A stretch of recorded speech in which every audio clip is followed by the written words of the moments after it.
ഇപ്പം ആളുകൾ സാമ്പത്തിക പുരോഗതി ഉണ്ടാവുന്നു, ആളുകൾ സാമൂഹ്യ ചലനാത്മകത കൂടുന്നു, ഇതൊക്കെ സ്വാഗതം ചെയ്യേണ്ട കാര്യങ്ങൾ ആയിരിക്കുമ്പോൾ തന്നെ ഇതിൻ്റെ മറുവശത്ത് എന്ത് സംഭവിക്കുന്നു എന്നുള്ളത് പ്രധാനപ്പെട്ട കാര്യമാണ്.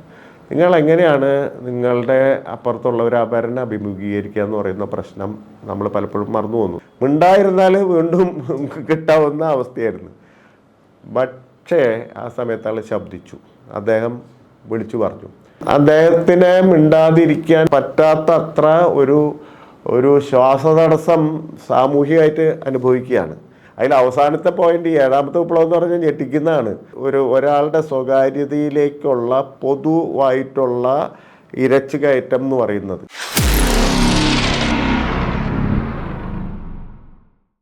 നമ്മുടെ ഒരു പ്രശ്നം എന്ന് പറഞ്ഞാൽ നമുക്ക് ചിലതരം സെൻസിറ്റിവിറ്റി നഷ്ടപ്പെട്ടിട്ടുണ്ട്. നമ്മളത് അഡ്രസ്സ് ചെയ്യണം. ഇപ്പം ഒരു സൊസൈറ്റി എന്നുള്ള നിലയ്ക്ക് നമ്മൾ ഇപ്പം ഞാനവിടെ പ്രസംഗിച്ച് പറയാൻ ശ്രമിച്ചൊരു കാര്യം ഇതാണ്. എന്ന് പറഞ്ഞാൽ ഒരു സൊസൈറ്റി എന്നുള്ള നിലയ്ക്ക് നമ്മൾ ഒരർത്ഥത്തിൽ അനുഗ്രഹീത തലമുറയാണെന്ന് പറയാം. നമുക്ക് പൊതുവിദ്യാഭ്യാസം നമ്മുടെ കൺമുമ്പിൽ വന്ന് നിൽക്കുകയാണ്, സ്കൂളിലേക്ക് വിളിച്ചുകൊണ്ട് പോവുകയാണ്.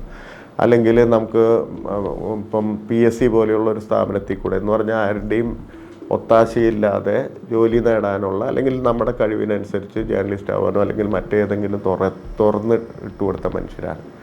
അപ്പോൾ ആ അർത്ഥത്തിൽ നമ്മൾ ഈ സ്ട്രഗിളില്ലാതെ ജീവിക്കുമ്പോൾ നമുക്കിതെങ്ങനെ കിട്ടിയെന്ന് പറയുന്ന ഹിസ്റ്റോറിക്കലായിട്ടുള്ള ഓർമ്മ നമ്മിൽ നിന്ന് പോയിട്ടുണ്ട്. എങ്ങനെയാണ് ചരിത്രപരമായിട്ട് നമ്മൾ ഇവോൾവ് ചെയ്ത് വന്നത് എന്ന കാര്യം മറക്കുകയും, ഇതൊക്കെ നമ്മുടെ കഴിവുകൊണ്ട് നമുക്ക് അവകാശപ്പെട്ടതാണ്, ഇതല്ല ഇതിൻ്റെ അപ്പുറം അവകാശം കിട്ടേണ്ടതാണ്, ഇപ്പോൾ തൽക്കാലം ഞാൻ കിട്ടിയത് കൊണ്ട് ഇവിടെ ഇരിക്കുന്നു എന്നുള്ള തരത്തിലുള്ള ഒരു ബോധം ഒരു മലയാളി മനസ്സിൽ രൂപം കൊണ്ടിട്ടുണ്ട്. എന്ന് പറഞ്ഞാൽ മധ്യവർഗവൽക്കരണത്തിൻ്റേതായിട്ടുള്ള വലിയ അപകടങ്ങൾ.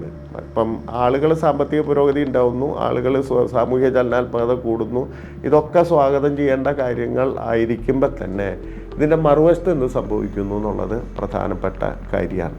നിങ്ങൾ എങ്ങനെയാണ് നിങ്ങളുടെ അപ്പുറത്തുള്ളവരെ അപരനെ അഭിമുഖീകരിക്കുക എന്ന് പറയുന്ന പ്രശ്നം നമ്മൾ പലപ്പോഴും മറന്നു പോകുന്നു. നമ്മൾ വ്യക്തികളായിരിക്കുമ്പോൾ തന്നെ നമ്മൾ പൗരരുമാണ്.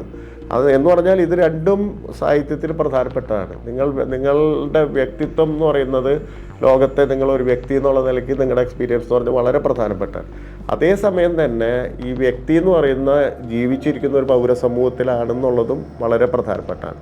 ഇന്ത്യയിലെ ഗ്രേറ്റ് റൈറ്റേഴ്സ് മുഴുവൻ അതിൻ്റെ കൂടെ നിന്നിട്ടുണ്ട്. ഇപ്പം അനന്തമൂർത്തി മരിക്കുന്ന സമയത്ത് അല്ലെങ്കിൽ ഇതിനെതിരെ പ്രൊട്ടസ്റ്റ് ചെയ്യുന്ന സമയത്ത് വയസ്സാം കാലത്ത് ഈ ഹിന്ദു സ്വരാജ് എന്ന് പറഞ്ഞ പുസ്തകം, ചെറിയ പുസ്തകം എഴുതുന്ന കാലത്ത് ആൾക്ക് എല്ലാ ബഹുമതിയും കിട്ടിയിട്ടുണ്ട്. ഇപ്പോൾ ഇന്ത്യയിലെ വലിയ അവാർഡുകൾ മുഴുവൻ കിട്ടിയ ആളാണ്.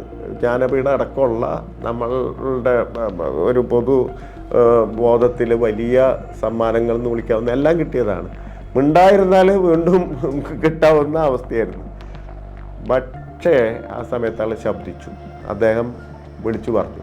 അദ്ദേഹത്തിന് മിണ്ടാതിരിക്കാൻ പറ്റാത്തത്ര ഒരു ശ്വാസതടസ്സം സാമൂഹികമായിട്ട് അനുഭവിക്കുകയാണ്. ഇതെല്ലാവർക്കും അനുഭവിക്കേണ്ടതാണ്. ഇത് മലയാളി മധ്യവർഗവൽക്കരണത്തിൻ്റെ ഭാഗമായിട്ട് ഈ എഴുത്ത് എന്ന് പറയുന്നത് പലപ്പോഴും ഇപ്പം നമുക്കറിയാവുന്നത്, എഴുത്ത് എന്ന് പറയുന്നത് നമ്മൾ ഫസ്റ്റ് പ്രയോറിറ്റി എന്ന് പറഞ്ഞാൽ എഴുത്തുകാരൻ അല്ലെങ്കിൽ എഴുത്തുകാരി എന്ന് പറഞ്ഞാൽ അയാളുടെ കൃതി എത്ര വിറ്റുപോകുന്നുണ്ട്, അല്ലെങ്കിൽ അത്തരം മാർക്കറ്റിൻ്റെ സൂചികയായിട്ട് ചേർത്ത് വെച്ചിട്ടാണ് നമ്മൾ പലപ്പോഴും ഇറക്കുന്നത്.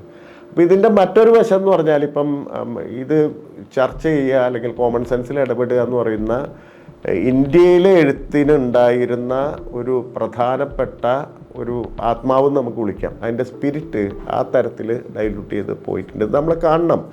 അപ്പോൾ ഇന്ത്യയിലെ കേരളത്തിലെ മധ്യവർഗവൽക്കരണത്തിൻ്റെ ദുരന്ത ഫലങ്ങൾ, സാമൂഹ്യമായ ദുരന്ത ഫലങ്ങൾ നമ്മൾ പരിശോധിക്കേണ്ടത് അത്യാവശ്യമാണ്.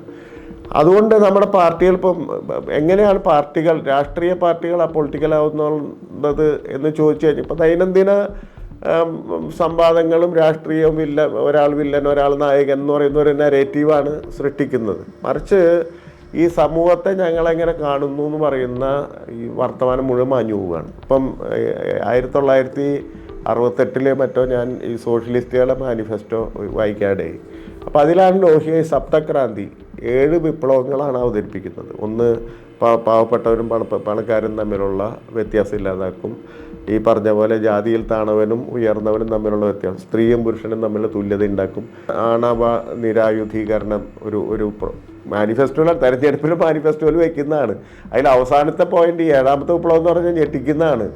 ഒരാളുടെ സ്വകാര്യതയിലേക്കുള്ള പൊതുവായിട്ടുള്ള ഇരച്ചു കയറ്റം എന്ന് പറയുന്നത്, എന്ന് പറഞ്ഞാൽ ഒരു ആൾക്കൂട്ടത്തിൻ്റെ ഇരച്ചു കയറ്റം എന്ന് പറഞ്ഞ് കുറ്റമായിട്ട് പ്രഖ്യാപിക്കുന്ന ഒരു മാനിഫെസ്റ്റോയിൽ വയ്ക്കുന്നുണ്ട്. ഇന്ന് മാനിഫെസ്റ്റോ നമ്മൾ ഏത് പാർട്ടിയുടെ വായിച്ചു നോക്കിയാലും പാലം പണിയും റോഡ് പണിയും അല്ലെങ്കിൽ അത് ഉണ്ടാക്കും, ആ തരത്തിലേക്ക് മാറിയിട്ട്, അത് മോശമാണെന്നുള്ള അർത്ഥത്തിലല്ല, മറിച്ച് ഇതിനപ്പുറം ഒരു സമൂഹത്തിലെ മനുഷ്യർ തമ്മിലുള്ള ബന്ധം എന്താണെന്ന് ആലോചിക്കുന്ന ഒരു പൊളിറ്റിക്കൽ അപ്രോച്ച് തന്നെ നമ്മളെ നിന്ന് പോകുന്നുണ്ട്. ഇത് നമ്മൾ കാണണം. ഇത് നമ്മുടെ രാഷ്ട്രീയത്തിന് വലിയ ബലം ഉള്ളപ്പോൾ തന്നെ ഇത്തരത്തിലുള്ള ഒരു എറോഷൻ നടക്കുന്നത് നമ്മൾ തിരിച്ചറിഞ്ഞേ തീരും.